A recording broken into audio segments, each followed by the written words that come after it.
Hello and welcome to Electrical Engineering 5351, Biomedical Signal Processing. The purpose of this video is for me to address a few questions that I've had from people in the class, as well as do a little introductory statement or two, show you some things on Blackboard, and then just let you know a little bit about what the course will consist of. First, I want to address the textbook.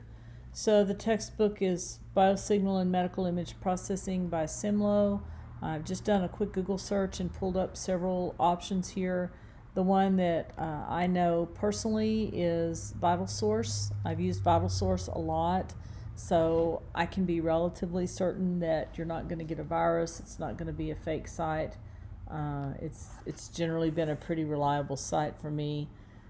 The textbook comes, if you buy the textbook from like an Amazon, it comes with some M files that are MATLAB code associated with all of the example problems and the figures generated in each chapter of the textbook. So that would be the advantage of purchasing the book new, is that you do get that information. Now, it may be possible to find that online as a download, and I've even been told it's possible to find a PDF of the textbook available online as a free download, but obviously, I don't know anything about those links, and so I can't really share those with you, but I have been told that they are findable. All right, let's go to the course page, and I'll just go back to the home page. I know that I don't see the same thing that you see on Blackboard. I see the faculty version, you see the student version. I used to be able to do a student view on Blackboard, but that appears to have been disabled effective last semester, so I can no longer see exactly what you're seeing, but you should be able to see at least these three folders, one containing the syllabus, one that says Module 1, and one that says Module 2, and these should be active. I have some other stuff on here, some future modules that you can't see yet, that I'll make active as soon as I go in and verify that everything is there that I think should be there. Now, the way this works is this is a hybrid course. It has been fully developed to be an online course. We're teaching it as a hybrid course this semester because we're making a few changes in some of the type of work that we do in the course, really trying to beef up our bioengineering program, taking in lots of folks who don't have a background in engineering and are going to be playing some catch up in here. So because of that, the course structure I think really is important. I thought it was really important that we have at least 4 face-to-face meetings, and so that's what we have scheduled. 4 face-to-face meetings this semester. The first one will be a week from Monday from 5 to 8. If you need dates on all of those now, the best thing to do is go to Banner and go to like you're registering for classes and browse classes, find this one, and if you click on this course within the Banner registration system, one of the options is to look at meeting times, and it'll list all 4 meeting times.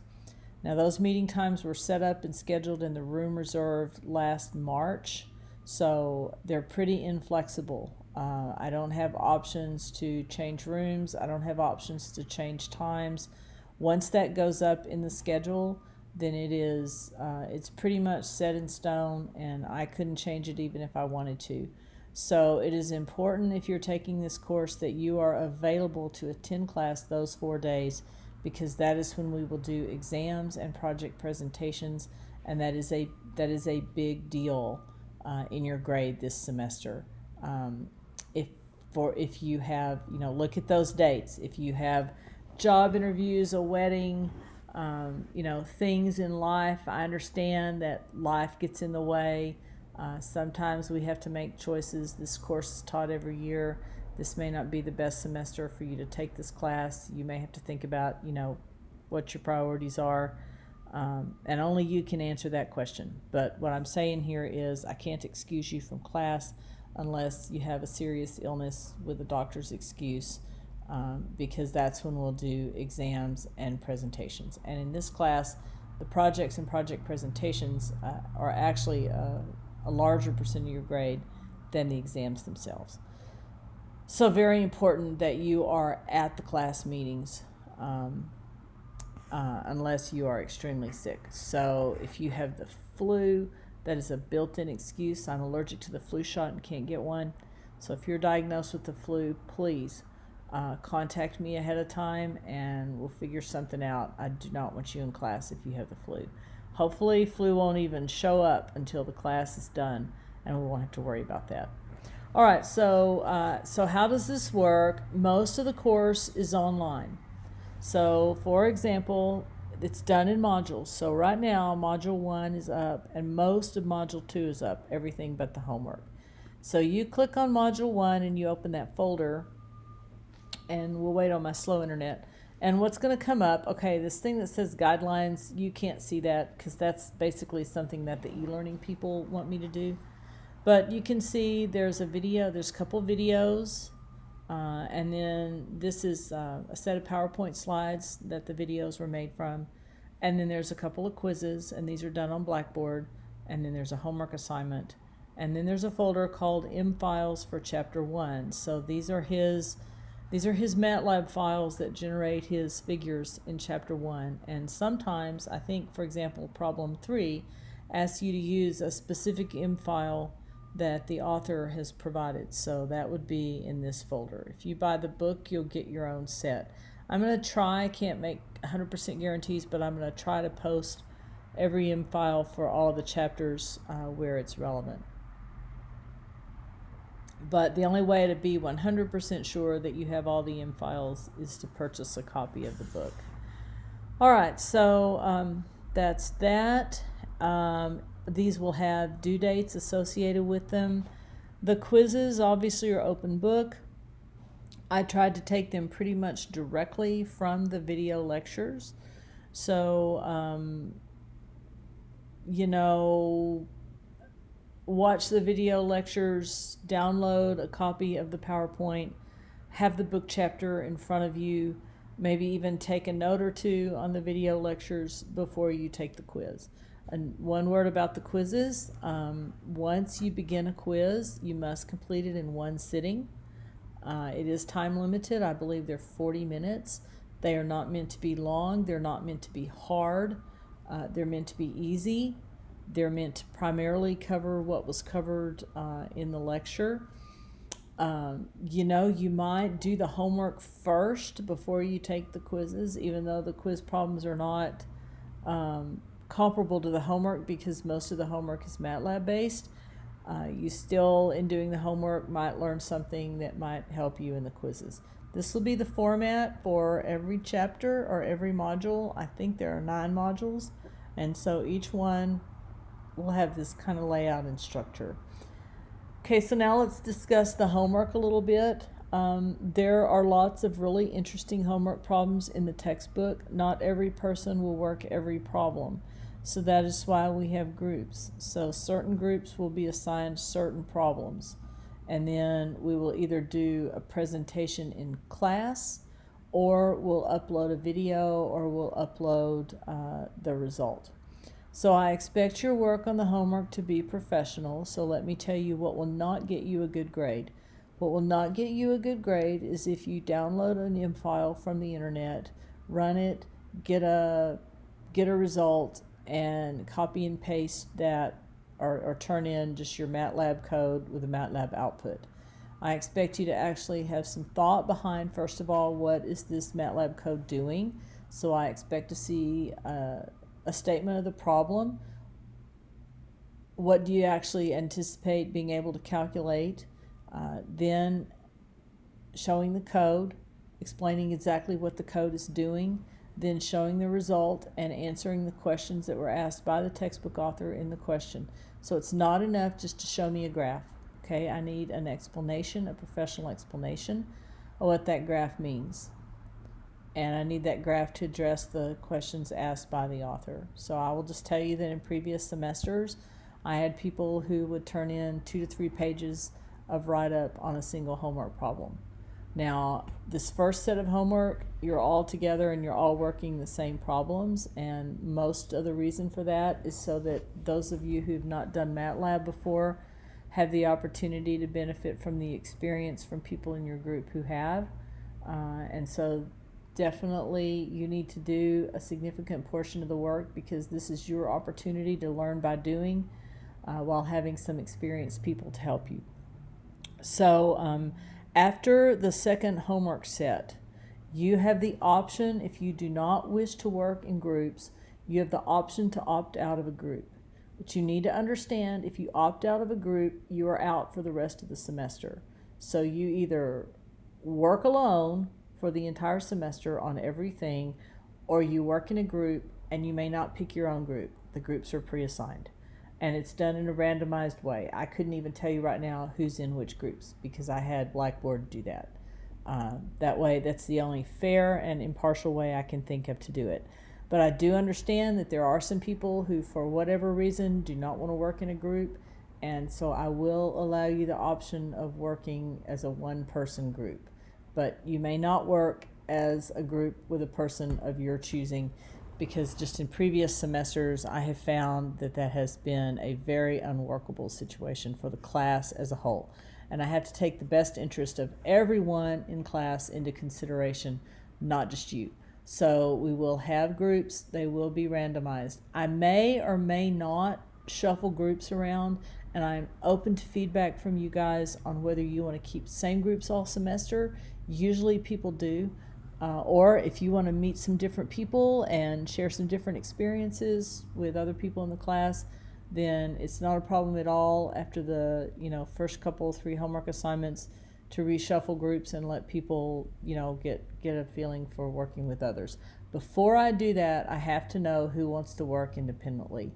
So when we meet live on the 9th for the first time, I will ask those of you who wish to work alone to let me know, probably by either that day or within a couple of days of that meeting, if you want to work alone throughout the semester, and then I can fix the remaining groups for the remainder of the semester. Once you make the decision, there's no going back. So I can't, if 3 weeks in you decide it's too much work to do by yourself and you want to go back to a group, I can't do that. So yes, you can make the decision to work alone or work in a group, but you need to make the decision, then you need to live with it, and don't ask me to change it. All right, a week from Tuesday on the, what day is that? Let's pull up the calendar. So that would be on the 3rd, and I don't remember the time off the top of my head. I think it's from 4 to 6. I have the Bullen Room reserved in Electrical and Computer Engineering. That's the room upstairs by the main Electrical Engineering office. It's a big room. It's where we do a lot of conferences. I have that room reserved so that I can meet with those of you who have never done MATLAB before and want to do a little quick overview. I do have some additional resources if you want to get started before then on learning something about MATLAB that I can provide you some links to. But I'm going to sit down and meet with, and we're going to talk about MATLAB and how MATLAB is used. The first class meeting, you should get some overview of what the course is about by watching these videos, so I'm not going to belabor that in this video. But the first class meeting, I will try to give you a very good overview of the semester and what we expect to accomplish. You will not have an exam the first class meeting, but the second and third class meetings you will. And then the last class meeting, we'll be doing some final project presentations and some other things. You will be expected to present some of the homework problems. So this first set of homework, everybody's doing problems 1, 3, and 5. In the future, different groups will have different problems. And part of what we will do when we meet is you will present the problems that your group worked. And it'll be very quick, 1 or 2 PowerPoint slides. That gives everyone in class the benefit of seeing what all was done by other groups. Also, you should expect that your submissions will be shared with the class. So when you submit your assignment, that the submission will be public so that everybody can see what everybody used in their M files. The grade, of course, will not be public, but the materials will be made available and shown to the entire class, and we may even do some things on the discussion board with those. And you will be expected to review and critique your classmates' work and to ask questions of your classmates when they present. So that is how the majority of the face-to-face meeting time will be used, is in you presenting. I will do some lecturing as well, but you're going to hear enough of me in the videos. So come to those class meetings with your questions, and I will let you know. This first class meeting, I don't know, I may have some people present some things from the second homework set, but let me think about that, and let me think, probably not, but maybe. So anyway, I'll let you know if we're going to do that, and I'll try to get that chapter 2 homework up pretty quick. I'm not sure I see any reason to present anything from chapter 1, although we'll see. But I'll let you know if I want you to present. But in the future, certainly the second, third, and fourth class meetings, a big bulk of that time will be either in project presentations or in homework presentation. So I believe I addressed all the questions. So just to summarize the way the class works, it primarily runs like an online class. The online materials are available. You are responsible for monitoring the deadlines on the online class. I will not send out reminders. Don't forget to do your quiz. That is your responsibility. I will not negotiate quiz grades. I do not do redos, retakes, restarts. Your graduate students now, your mature individuals, the class is your responsibility. Everything is there. Everything is ready for you. You just now have to do your part. And then I will try to do my part, which is to do what I can to make you as successful as you can possibly be in the class. So I will see you all a week from Monday, and I will see some of you a week from today if you choose to come to the MATLAB session. I have no specific plans for the MATLAB session other than to just open up MATLAB and show you a few things and show you where to find help. And maybe we'll look at some of the authors' files. So no definitive agenda. So it is a great time to come with questions. Maybe try to get started on some of this homework, see what your questions are, and come and ask, and we'll work together on that. So I don't want to take up much more time on the video because I know it's really boring to listen to videos. If you have additional questions, please feel free to ask. And one other thing I do want to say, these quizzes, it's very hard to make short answer, open book, Blackboard type quizzes that are really reflective of anything other than did you watch the videos. So that's the goal. Don't try to overinterpret too much on the quizzes. There are some that do have some short problems, but they're primarily there to give me a way to check, did you read the chapter, did you watch the video? Don't go and open the quiz and try to take it thinking you know it all before you watch the video and read the chapter. That's my advice, and even might be a good idea to work the homework. So all right, so that's pretty much it, and I will see you next week.